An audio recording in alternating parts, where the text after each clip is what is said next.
ಚಳ್ಳಕೆರೆ ರಾಷ್ಟ್ರೀಯ ಹಬ್ಬಗಳ ಆಚರಣೆ ಸಮಿತಿ ಹಾಗೂ ಚಳ್ಳಕೆರೆ ತಾಲೂಕು ಪಂಚಾಯಿತಿ ಮತ್ತು ನಗರಸಭೆ, ತಾಲೂಕು ಸಮಾಜ ಕಲ್ಯಾಣ ಇಲಾಖೆ, ದಲಿತ ಸಂಘರ್ಷ ಸಮಿತಿ ವತಿಯಿಂದ ಭಾರತ ರತ್ನ ಡಾಕ್ಟರ್ ಬಿ.ಆರ್. ಅಂಬೇಡ್ಕರ್ ಹಾಗೂ ಬಾಬು ಜಗಜೀವನರಾಮ್ ಜಯಂತಿ ಆಚರಣೆಯನ್ನು ಶಾಸಕರಾದ ಟಿ. ರಘುಮೂರ್ತಿಯವರು ಅಂಬೇಡ್ಕರ್ ಪುತ್ಥಳಿ ಹಾಗೂ ಬಾಬು ಜಗಜೀವನರಾಮ್ ಪುತ್ಥಳಿಗೆ ಮಾಲಾರ್ಪಣೆ ಮಾಡಿ ಅಂಬೇಡ್ಕರ್ ಹಾಗೂ ಬಾಬೂಜಿಯವರ ಭಾವಚಿತ್ರವನ್ನು ಸಾರೋಟದಲ್ಲಿ ಮೆರವಣಿಗೆ ಮಾಡಲಾಯಿತು.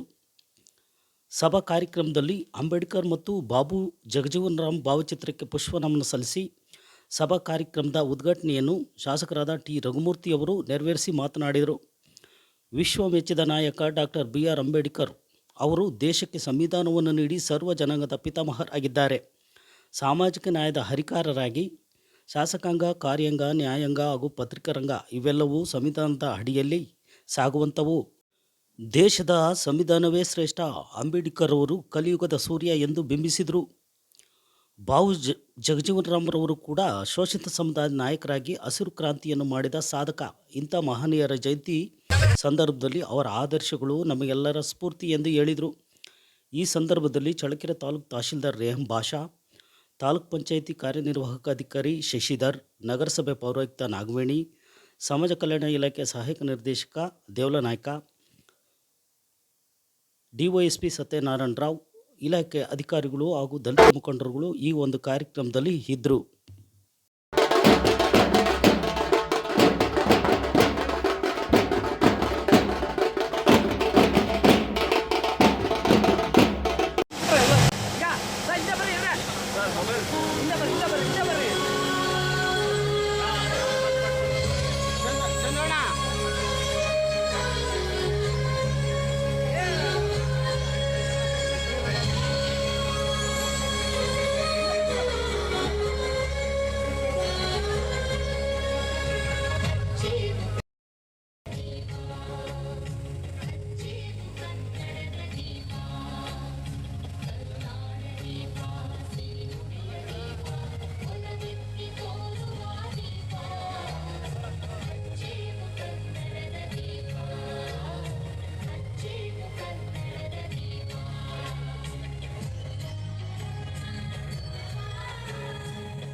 ಈ ಒಂದು ಕಾರ್ಯಕ್ರಮ ಡಾಕ್ಟರ್ ಬಿ.ಆರ್. ಅಂಬೇಡ್ಕರ್ ಮತ್ತು ಜಗಜೀವನರಾಮ್ ಅವರ ಫೋಟೋಗೆ ಪುಷ್ಪಾರ್ಚನೆ ಮಾಡ್ತಾ ಇದ್ದಾರೆ.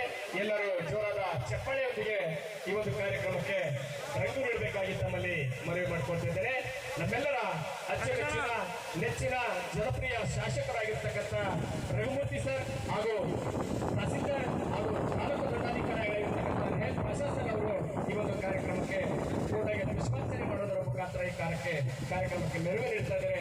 ಎಲ್ಲರೂ ಜೋರಾದ ಚಪ್ಪಾಳೆಯೊಂದಿಗೆ ಈ ಕಾರ್ಯಕ್ರಮಕ್ಕೆ ಮೆರುಗು ನೀಡಬೇಕಾಗಿ ತಮ್ಮಲ್ಲಿ ಮನವಿ ಮಾಡಿಕೊಳ್ಳುತ್ತೇನೆ.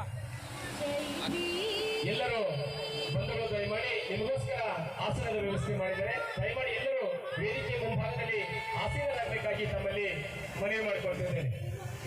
ಬಾಬು ಜಗಜೀವನರಾಮ್ರವರ 119ನೇ ಜಯಂತಿ, ಅವರ ಜನ್ಮ ದಿನಾಂಕ ಏಪ್ರಿಲ್ 5.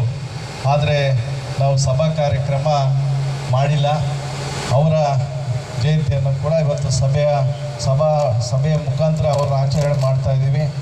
ಅವ್ರಿಗೂ ಕೂಡ ಪುಷ್ಪಾರ್ಚನೆ ಮಾಡಿ ಅಲ್ಲಿಂದ ನಾವು ಮೆರವಣಿಗೆಯ ಮುಖಾಂತರ ಅವರಿಬ್ಬರ ಭಾವಚಿತ್ರಗಳ ಮೆರವಣಿಗೆ ಮುಖಾಂತರ ಪ್ರಮುಖ ಬೀದಿಗಳಲ್ಲಿ ಸಂಚರಿಸಿ ನೇರು ಸರ್ಕಲ್ ಮುಖಾಂತರ, ಜೊತೆಗೆ ನಮ್ಮ ಬಸವಣ್ಣವರು 1891ರಲ್ಲಿ ಹುಟ್ಟಿ 1956ರಲ್ಲಿ ಅವರು ನಿಧನವಂತರೆ. ಸುಮಾರು 65 ವರ್ಷಗಳ ಕಾಲ ಅವರು ಬದುಕಿದ್ದು, ಒಟ್ಟಾರೆಯಾಗಿ ಈ ಒಂದು ಕಲಿಯುಗದಲ್ಲಿ ಅವರು ಬಹುಶಃ ಕಲಿಯುಗದ ಸೂರ್ಯ ಅಂತ ಹೇಳಿ ಅವರನ್ನು ನಾವು ಎಲ್ಲರೂ ಪೂಜಿಸ್ಬೋದು. ನಾವು ದೇವರುಗಳನ್ನು ಪೂಜಿಸ್ತೀವಿ. ಆದರೆ ಅಂಥ ದೇವರು ಸಂವಿಧಾನವನ್ನು ಬರೆದು ಎಲ್ಲ ಜಾತಿ ಎಲ್ಲ ಧರ್ಮದವರಿಗೆ ನ್ಯಾಯ ಕೊಟ್ಟಂಥ ವ್ಯಕ್ತಿ ನಮ್ಮ ಡಾಕ್ಟರ್ ಬಾಬಾ ಸಾಹೇಬ್ ಅಂಬೇಡ್ಕರ್ ಅವರು ಮಾಡಿದ ಸಾಧನೆಗಳು, ಅವ್ರ ಹೋರಾಟ, ಅವರ ಬಡತನ, ಅವರ ಎಲ್ಲವನ್ನು ವಿವರಣೆ ಮಾಡಿದ್ದಾರೆ. ಪ್ರಸ್ತುತವಾಗಿ ನಮಗೆ ಡಾಕ್ಟರ್ ಬಾಬಾ ಸಾಹೇಬ್ ಅಂಬೇಡ್ಕರ್ ಅವರು ಪ್ರತಿ ದಿವಸನೂ ಬದುಕಿರ್ತಾರೆ. ನಾವು ಬಹುಶಃ ಏನು ನಮ್ಮ ಸಂವಿಧಾನದಲ್ಲಿರ್ತಕ್ಕಂಥ 4 ಅಂಗಗಳು ಏನಿದ್ದಾವೆ, ಆ ಸಂವಿಧಾನದ ಅಂಗಗಳನ್ನು ರಕ್ಷಣೆ ಮಾಡೋದಕ್ಕೋಸ್ಕರ ಈಗ ಈ ಸರ್ಕಾರಗಳಿರ್ಬೋದು, ನ್ಯಾಯಾಂಗ, ಶಾಸಕಾಂಗ, ಜೊತೆಗೆ ಒಂದು ಕಾರ್ಯಾಂಗ ಮತ್ತು ಪತ್ರಿಕಾರಂಗ, ಈ ಎಲ್ಲ ಅಂಗಗಳನ್ನು ರಕ್ಷಣೆ ಮಾಡೋದು ಸಂವಿಧಾನದ ರಕ್ಷಣೆಗೋಸ್ಕರ ಇವೆಲ್ಲ ಅಂಗಗಳು.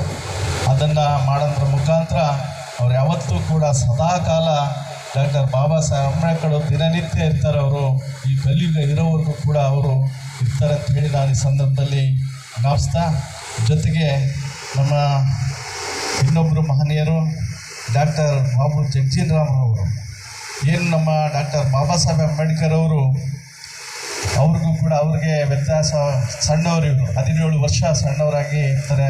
ಏನು 1908 ಏಪ್ರಿಲ್ 5ರಂದು ಜನಿಸಿ 1986 ಜುಲೈ 6ರಂದು ನಿಧನ ಹೊಂದಿ ಸುಮಾರು 78 ವರ್ಷಗಳ ಕಾಲ ಬದುಕಿ ಬಹುಶಃ ಉತ್ತುಂಗ ಈ ದೇಶದ ಒಂದು ಸಂವಿಧಾನದ ಹುದ್ದೆ, ಪ್ರಧಾನಮಂತ್ರಿ ಹುದ್ದೆ ಹತ್ತಿರಕ್ಕೆ ಬಂದಿರ್ತಾರೆ. ಆದರೆ ಅವರು ಉಪ ಪ್ರಧಾನಮಂತ್ರಿ ಆಗಿ, ಜೊತೆಗೆ ಪ್ರಧಾನಮಂತ್ರಿ ಆಗಿರೋದಕ್ಕಿಂತ ಜಾಸ್ತಿ ಕೆಲಸಗಳನ್ನು ಸುಮಾರು 25 ವರ್ಷಗಳ ಕಾಲ ಬೇರೆ ಬೇರೆ ಖಾತೆಗಳನ್ನು ನಿರ್ವಹಿಸಿ ಲೋಕಸಭೆಯಲ್ಲಿ ಪ್ರತಿನಿಧಿಸಿ ಈ ದೇಶದ ಜನರಿಗೆ ಏನು ಬೇಕು ಅದನ್ನು ಕೊಟ್ಟಂಥ ವ್ಯಕ್ತಿ ಡಾಕ್ಟರ್ ಬಾಬು ಜಗಜೀವನರಾಮ್ ಅವರು.